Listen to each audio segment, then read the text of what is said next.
Hello everyone, today I'm going to present the topic assisted exercise of the ankle joint. So what is assisted exercise? It is assisted exercise performed are the movement performed with some external help when a patient cannot move the joint completely on their own.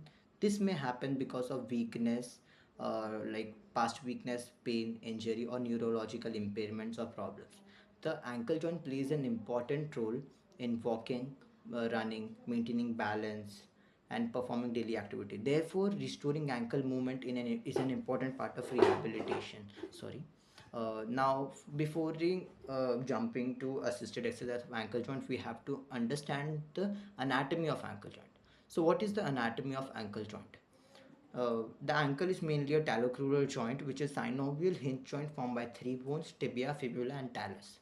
These bones create a stable structure that allow movement while supporting body weight.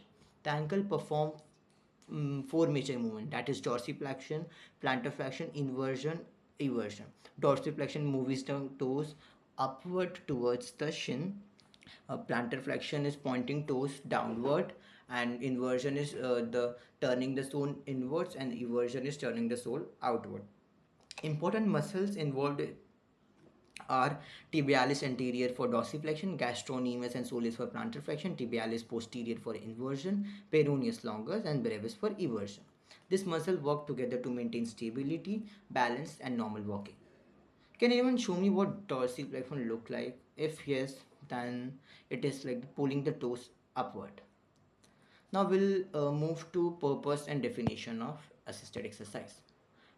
Uh, Assisted exercise is an active movement where the patient tries to move, but additional help is provided by therapist, equipment, exercise bands, gravity educated position, or even the opposite limb. As you can see, the main purpose of it is maintaining joint mobility, preventing stiffness, improving blood circulation, reducing swelling, active weakness, preventing contractures, promoting neuromuscular re-education.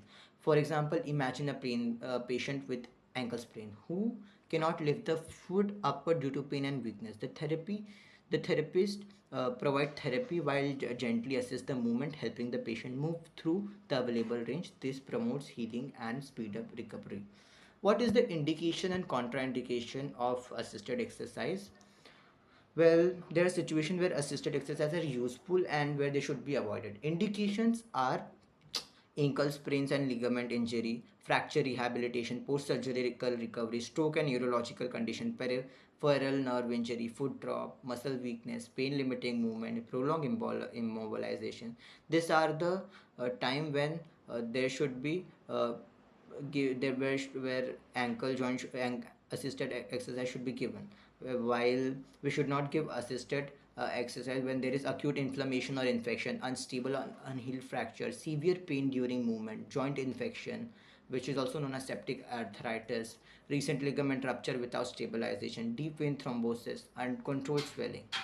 Now we see the technique of assisted ankle exercises. Assisted dorsiflexion. The patient sits or lies comfortably. The therapist supports the heel and gently guides the foot upward toward the shin.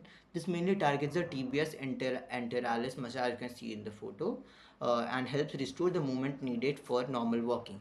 Assisted plantar flexion. The therapist gently helps the patient point the toe downward. Here it activates the gastrocnemius and soleus muscle, which are important for push-off during walking. Well, assisted inversion and eversion, the therapist stabilizes the lower leg and move the foot inward and outward. This exercise improves ligament flexibility and restores side-to-side mobility and reduce stiffness after injuries such as ankle sprains.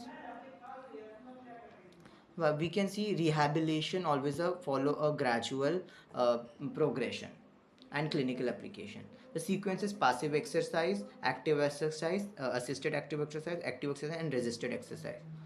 Well, you can see the condition post ankle sprain. Clinical application here is stroke rehabilitation, post fracture rehab.